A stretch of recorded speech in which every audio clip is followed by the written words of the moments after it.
Buenas tardes a todos. Gracias a los organizadores por la invitación y por la oportunidad de estar acá en este evento.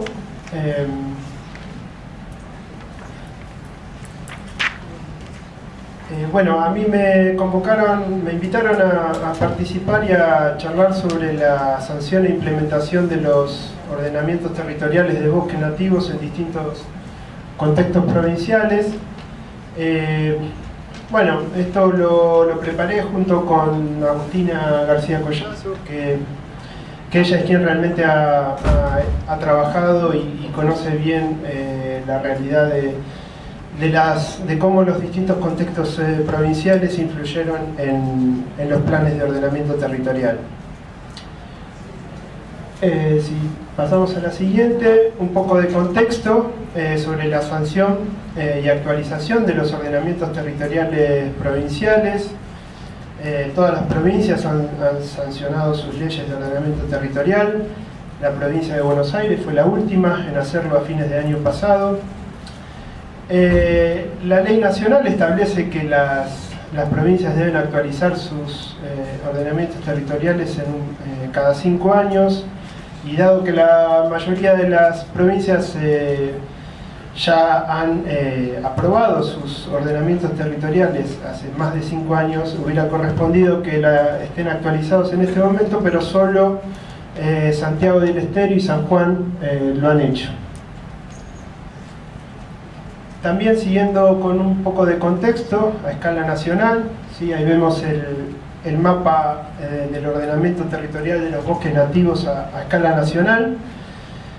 Bueno, siguiendo, digamos, con los aspectos positivos de la ley, que son muchos y muy importantes, esta ley permitió ordenar el uso y ocupación de los bosques nativos del país, ¿sí? Ahí hay una cifra de 53.600.000 hectáreas, difiere un poco de la que presentó Silvia por los ajustes de Santiago del Estero y San Juan, en las 23 jurisdicciones nacionales.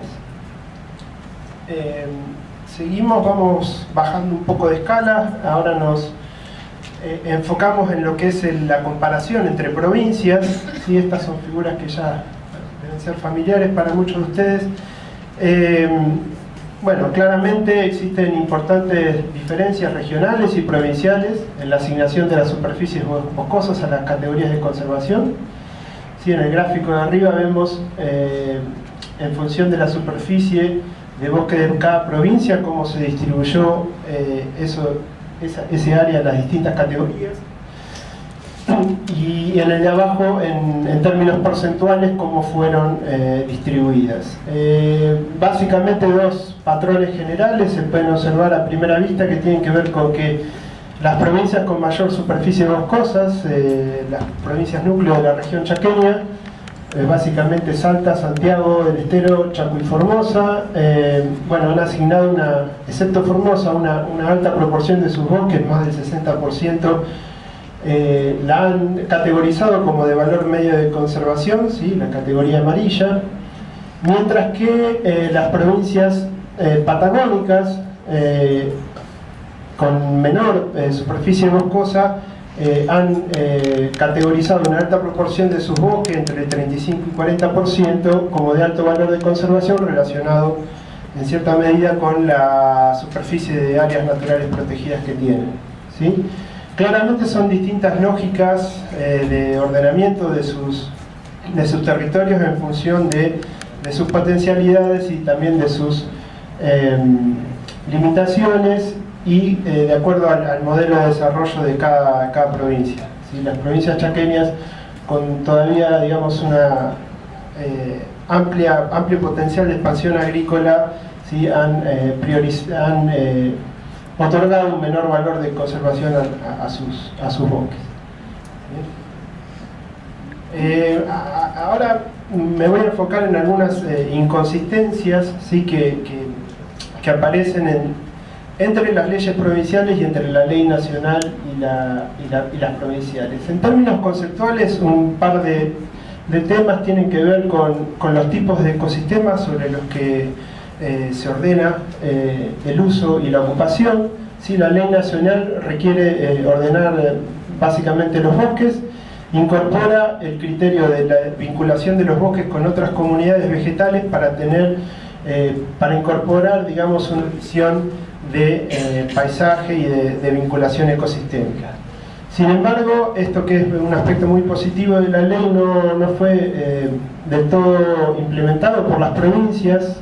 De hecho, hay superficies boscosas que no fueron ordenadas por algunas provincias, y este criterio de vinculación de bosques con otras comunidades en general fue deficientemente considerado.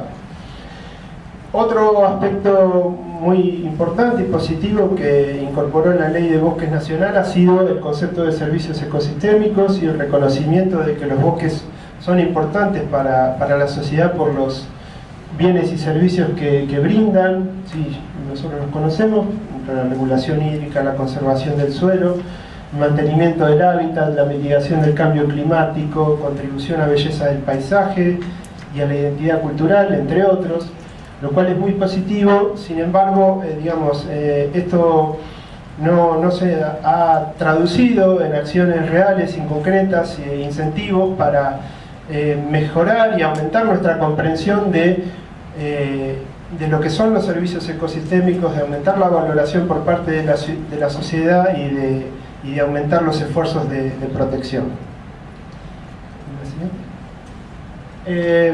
Otro tipo de inconsistencias tiene que ver con la consideración de los criterios de sustentabilidad ambiental que la ley establece que las provincias deben utilizar para estimar el valor de conservación de sus bosques nativos, ¿sí? Las provincias consideraron en forma muy variable y dispar esos criterios de sustentabilidad establecidos por la ley nacional para zonificar sus bosques. La figura muestra en qué medida estos criterios fueron considerados por las provincias. En color marrón se muestran aquellos provincias que consideraron cada uno de los 10 criterios, y en color amarillo aquellos que no fueron considerados, y bueno, se ve claramente que esto fue muy variable. De hecho, muchas provincias que han considerado algunos o varios de los criterios lo han hecho con un sustento técnico y un nivel de detalle bastante pobre. Solo dos provincias, Corrientes y Mendoza, muestran en sus informes que los 10 criterios de sustentabilidad han sido considerados con un nivel de detalle aceptable. Eso en cuanto a la comparación entre provincias. En cuanto a la comparación entre criterios, los que fueron considerados en mayor cantidad de ocasiones y con mayor nivel de detalle han sido claramente el potencial de sustentabilidad agrícola, y seguido el potencial de conservación de cuencas, ¿sí? El primero relacionado con la existencia ya de intentos de planificación previos basados en este criterio, sí, que tiene que ver con la dimensión económica de la sustentabilidad. Y los criterios que fueron considerados en menor cantidad de provincias y con menor nivel de detalle fueron aquellos relacionados con el mantenimiento del hábitat, la conservación de la biodiversidad y los procesos ecosistémicos, como fueron la superficie mínima de hábitat, la vinculación con otras comunidades vegetales y el estado de conservación de las mismas, así como también el potencial forestal.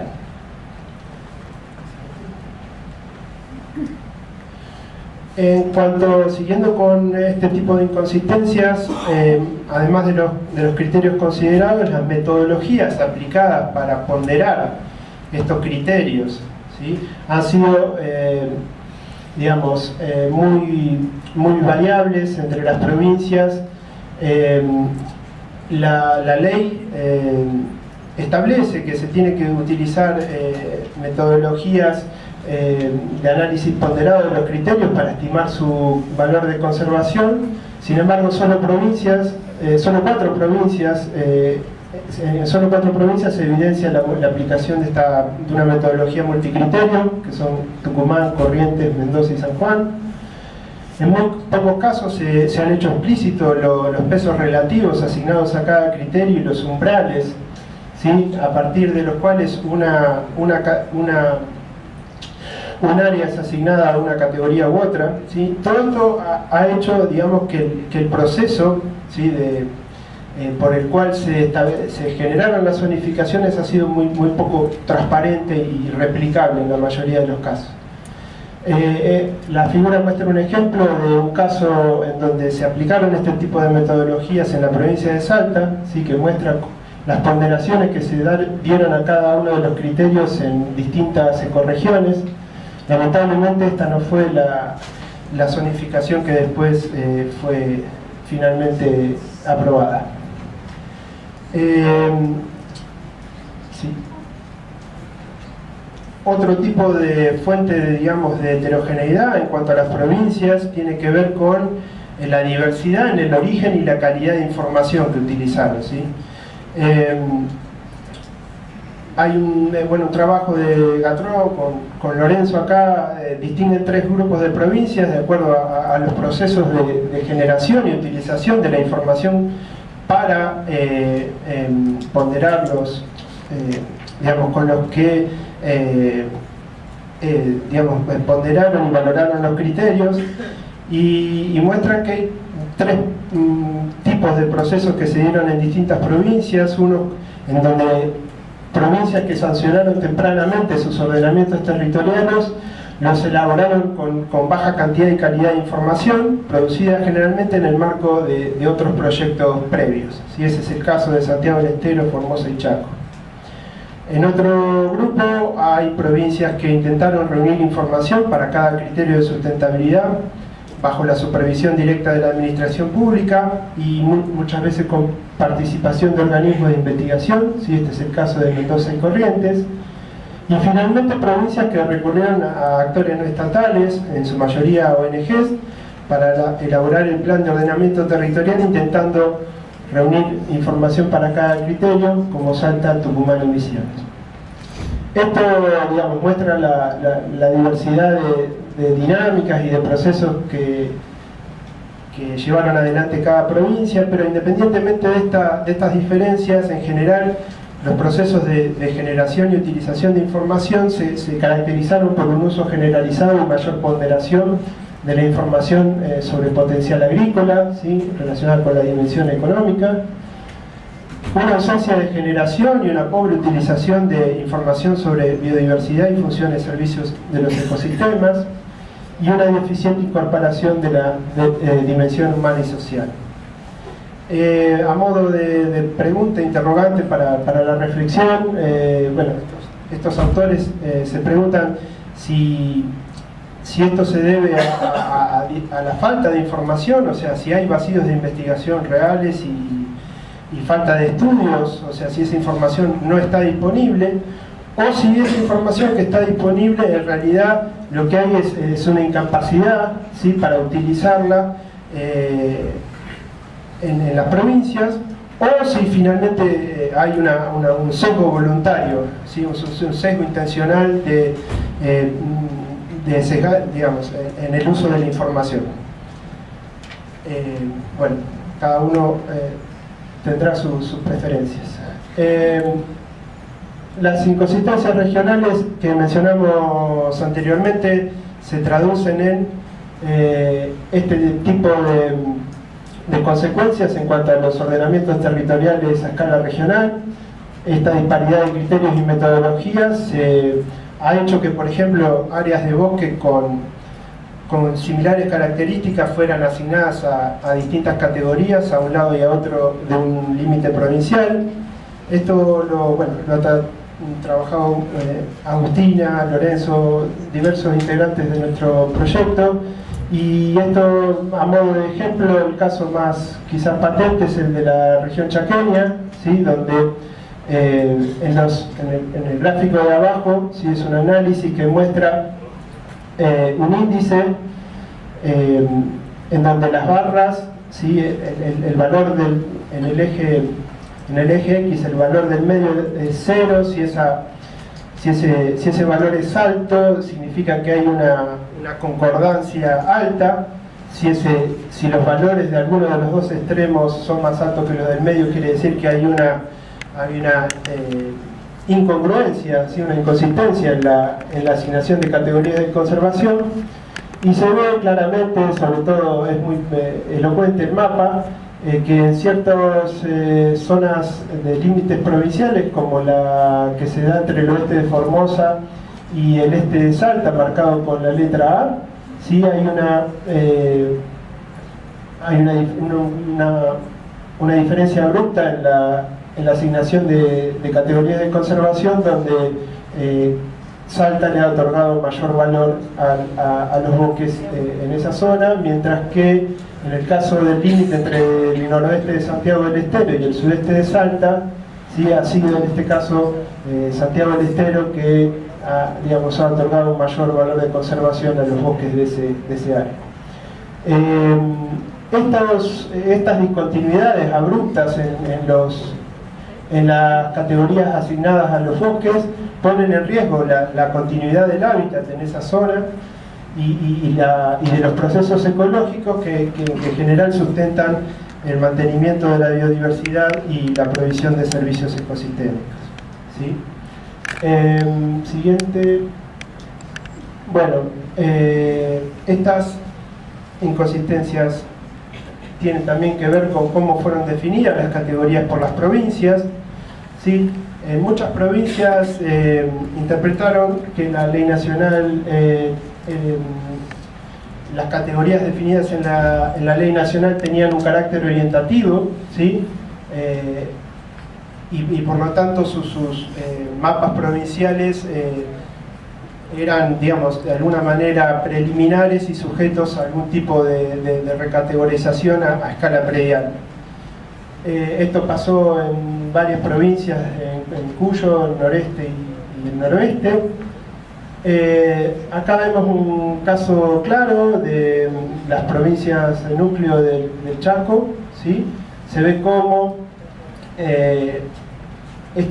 para la categoría amarilla y verde ha habido diferencias en la forma en que las provincias han definido los usos permitidos en estas categorías, ¿sí? Vemos que para la categoría amarilla, tanto Chaco como Santiago del Estero permiten un cierto porcentaje de desmonte y un importante porcentaje para el manejo silvopastoril, mientras que Formosa y Salta toman lo que con carácter orientativo lo que establece la ley nacional.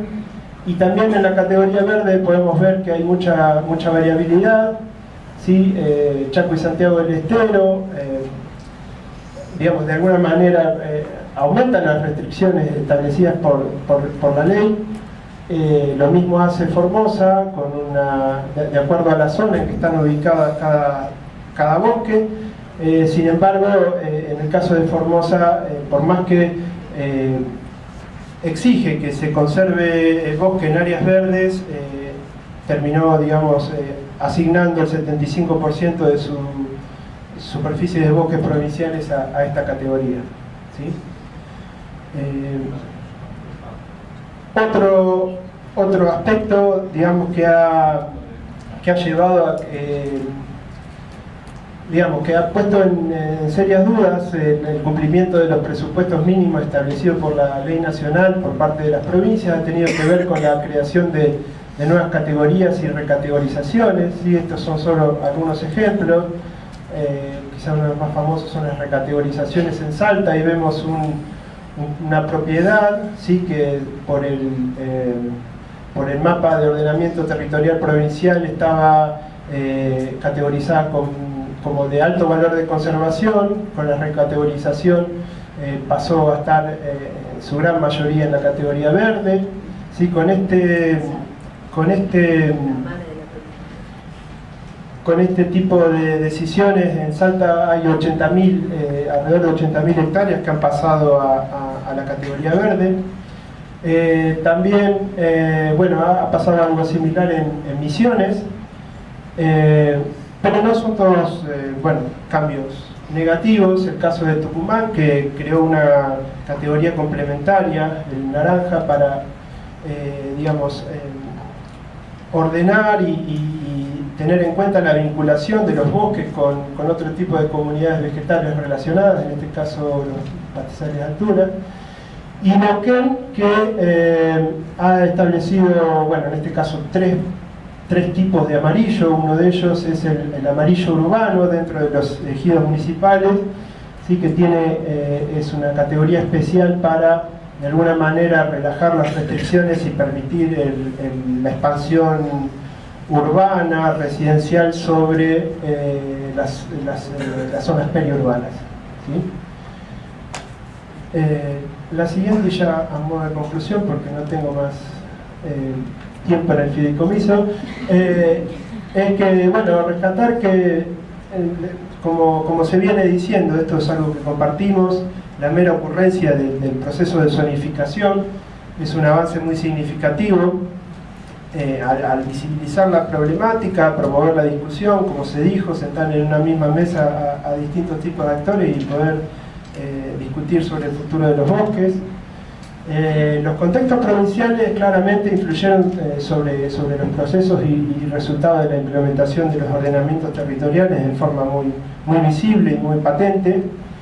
Y bueno, creo que es nuestro rol desde la gestión, desde la investigación, mirar hacia adelante y enfocarnos en la mejora continua de esta ley, de su implementación, para lo cual creemos que algunos aspectos a trabajar tienen que ver con una evaluación sistemática de la efectividad de la ley, para garantizar el cumplimiento de los presupuestos mínimos, promover la cooperación, ¿sí? Para reducir estas inconsistencias que observamos entre las provincias, adherir a las pautas establecidas para la consideración de los criterios de sustentabilidad ambiental, el tratamiento explícito de las fuentes de información y la aplicación transparente de metodologías. Esto en vista de las actualizaciones es muy importante, así como lo es producir un protocolo para la zonificación estandarizado y consensuado por las diferentes jurisdicciones. Y también nos parece importante generar una guía metodológica para valorar los servicios ecosistémicos e incorporarlos en las decisiones de zonificación y evaluación de los ordenamientos territoriales. Así creemos que la interfaz entre la investigación y la gestión que se propone y se promueve en cierta medida a través de los PICTO y otras estrategias, creo que es el ámbito para tratar de avanzar en estas direcciones. Y bueno, como mensaje final, creo que las actualizaciones de estas zonificaciones deben conducir a esa mejora continua y no a que los poderes económicos dominantes reviertan los avances logrados.